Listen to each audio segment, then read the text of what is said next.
Good evening, beautiful people. Thank you so much for joining us this evening. Hope you're having a fantastic day and week. Welcome to our live YouTube reading of the final report of the California Reparations Task Force right here on the CJEC YouTube channel. This is the only live reading of the California Reparations Task Force final report on YouTube.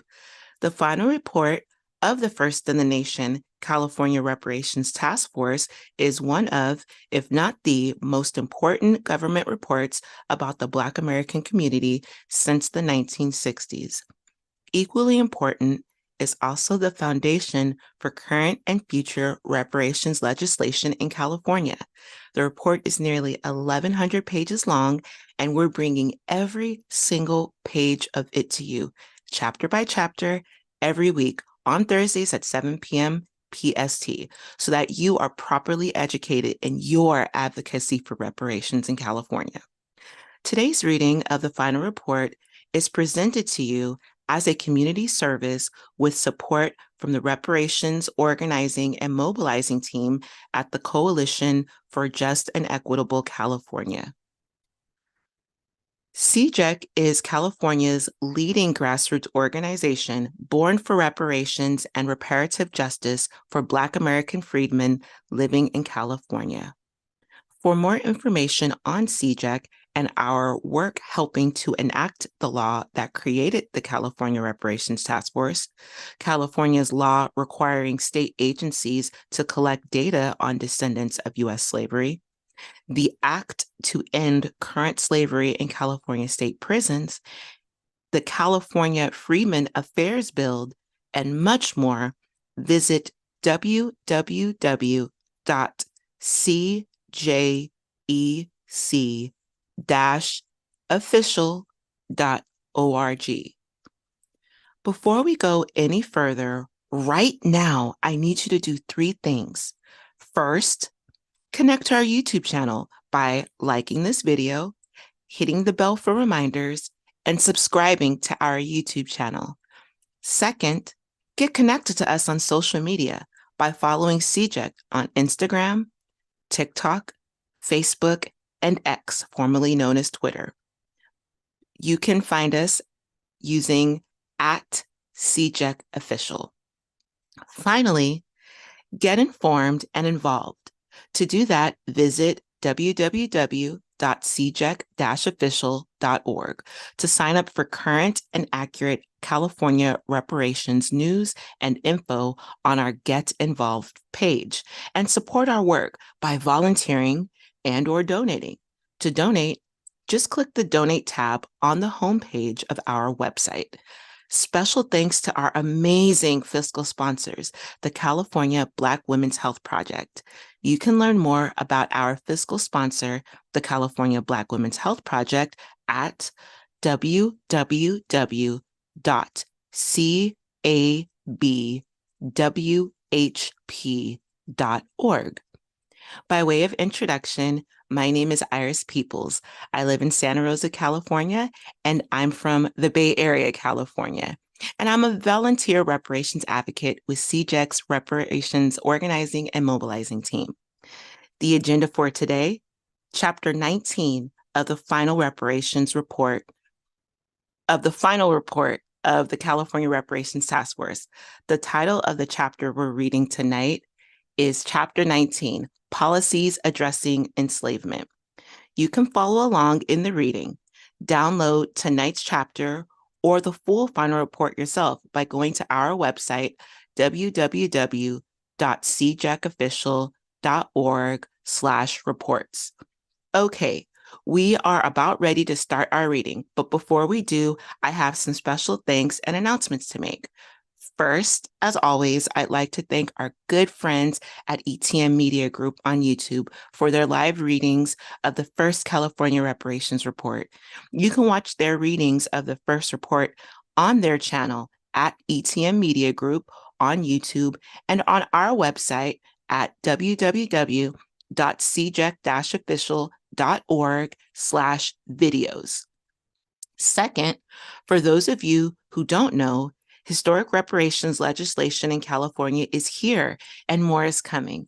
SB 490 is California's first lineage-based reparations-related legislation to establish the California American Freedmen Affairs Agency.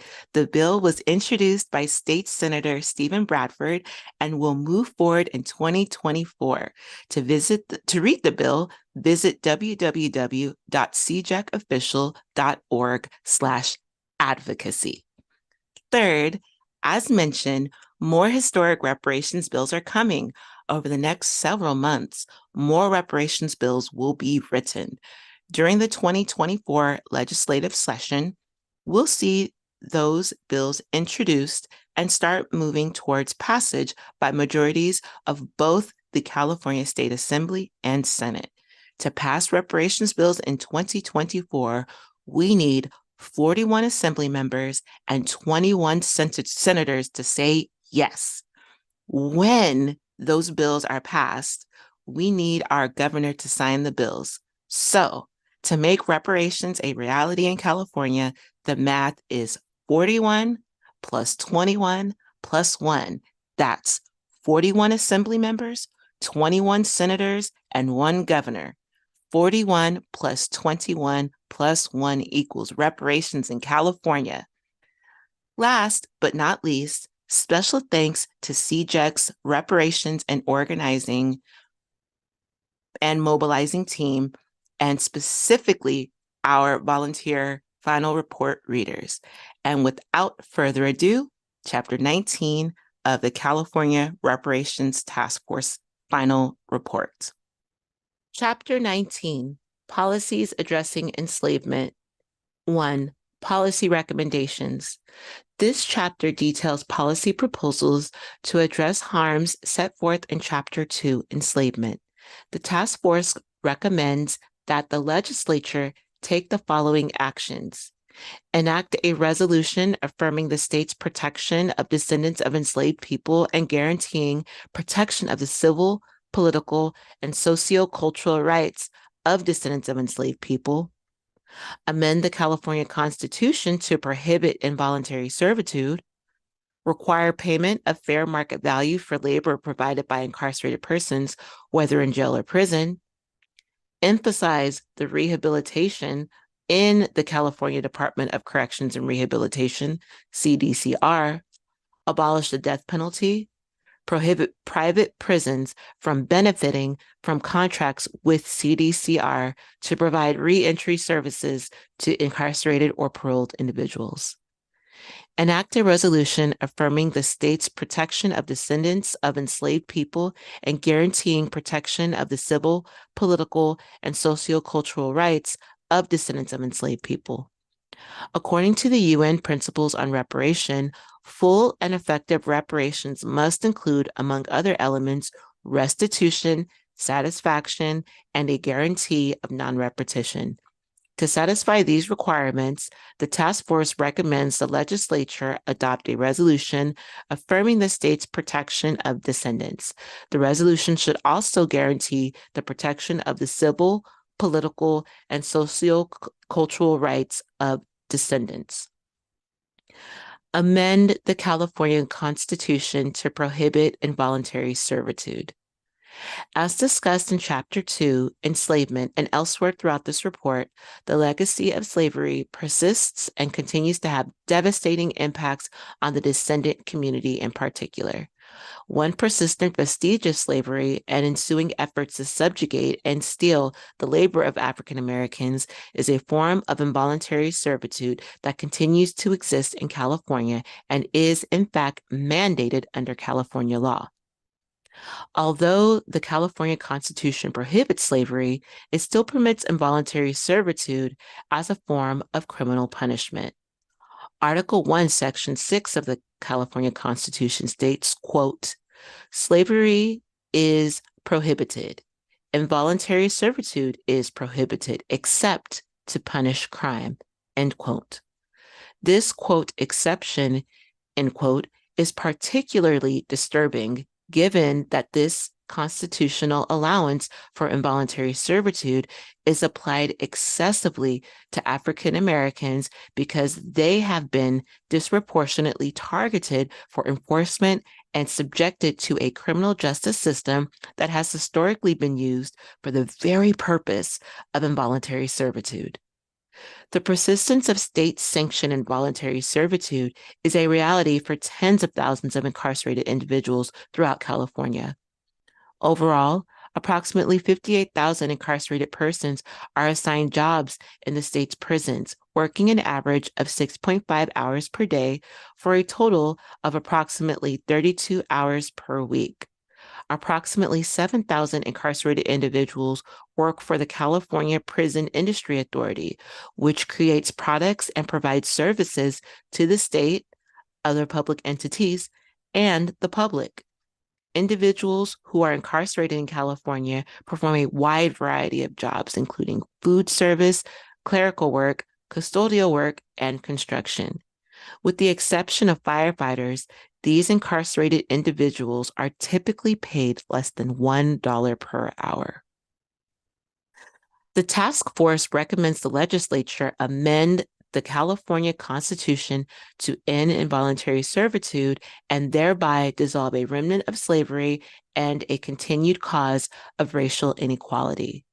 Former state senator Sidney Calmager Dove introduced Assembly Constitutional Amendment ACA 3, which would have defined slavery to include involuntary servitude and forced labor compelled by the use or threat of physical or legal coercion. ACA 3 did not pass, however, leaving California as a state that continues to sanction, impose, and profit from involuntary servitude. This must end.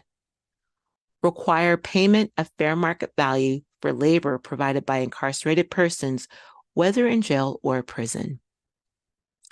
According to a recent report, 1.2 million people are incarcerated in the U.S., and nearly 800,000 people are forced to work against their will while being paid pennies on the dollar.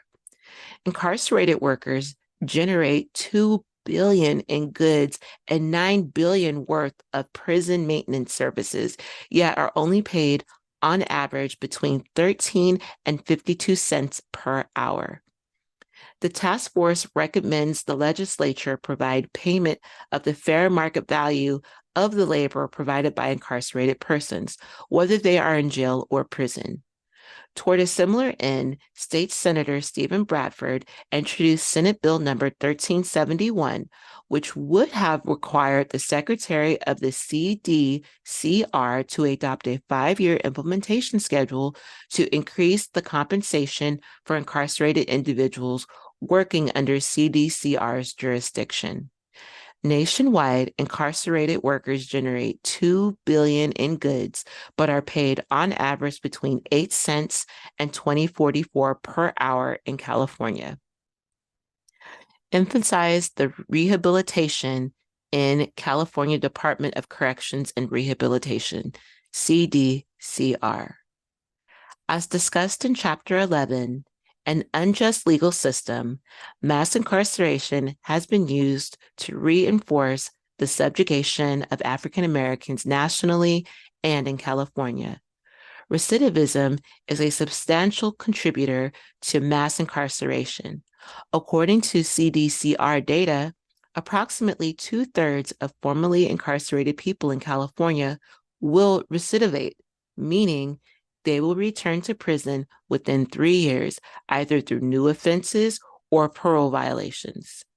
Quote, research has shown that targeting rehabilitation programs toward the highest risk, highest need offenders has the greatest potential to reduce recidivism rates, end quote. Nonetheless, prison vocational programs often fail to prepare incarcerated persons to secure employment once released, and most of the jobs incarcerated people are required to perform have no real-life application outside of the prison. A legislative analyst's office report showed that less than 3.5% of the money spent on incarcerating a person goes towards rehabilitative services. To undo these harms that disproportionately affect African Americans in California, the task force recommends the legislature require the CDCR to prioritize education, job training, substance use, and mental health treatment, and other rehabilitative programs for incarcerated people. Rehabilitation programs have proven to be effective in reducing recidivism. One federal prison study found that, quote, on average, inmates who participated in correctional education programs had 43% lower odds of recidivating than inmates who did not, end quote. Abolish the death penalty. Nearly 30 years ago, then U.S. Supreme Court Justice Harry Blackmun urged the country to no longer, quote, tinker with the machinery of death, end quote. Despite once supporting the death penalty, he later felt, quote, morally and intellectually obligated simply to concede that the death penalty experiment has failed. It is virtually self-evident now that no combination of procedural rules or substantive regulations can ever save the death penalty from its inherent constitutional deficiencies. The inevitability of factual, legal, and moral error gives us a system that we know must wrongfully kill some defendants, end quote. And it is a system that has unjustly and disproportionately targeted and killed African Americans.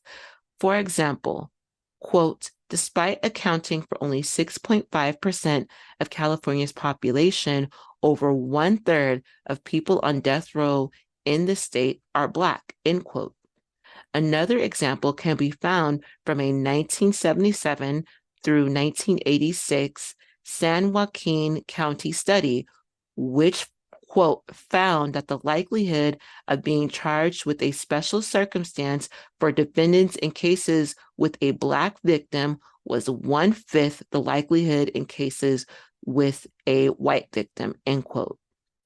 The task force recommends the legislature amend the California Constitution to abolish the death penalty in all cases.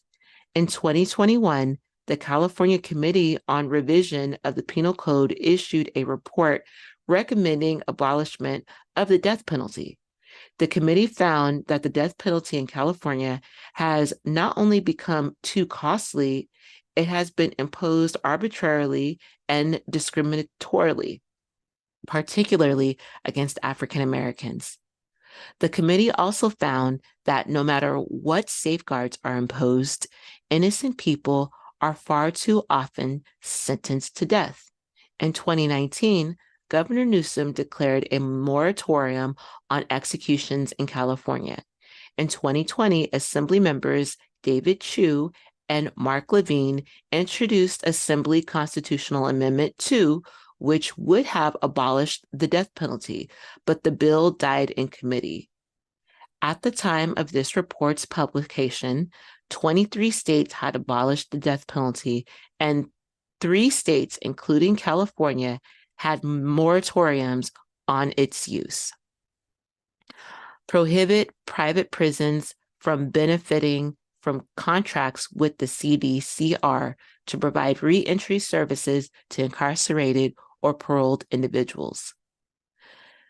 Despite the steps California has taken to leave the private prison business, the state remains heavily invested in backing for-profit correctional services, including facilities that closely resemble the private prisons the state has sought to move away from funding. The task force recommends the legislature eliminate one major state funding stream to private prison companies by barring state-funded contracts with for-profit correctional companies for the provision of re-entry services. And that will conclude tonight's reading of Chapter 19 of the California Reparations Task Force Final Report. Before you go, if you haven't done so already, please don't forget to like this video, hit the bell for reminders, and subscribe to our YouTube channel. And when you go, don't forget to do the following. 1, get connected. Follow CJEC on all social media Instagram, TikTok, Facebook, and X, formerly known as Twitter. You can find us at CJEC Official.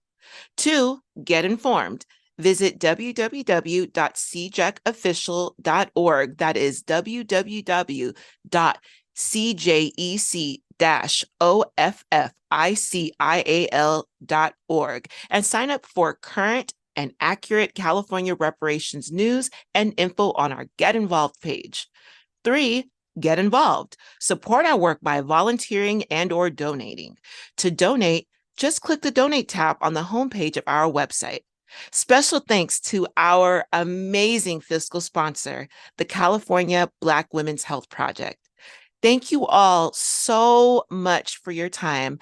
I appreciate you all.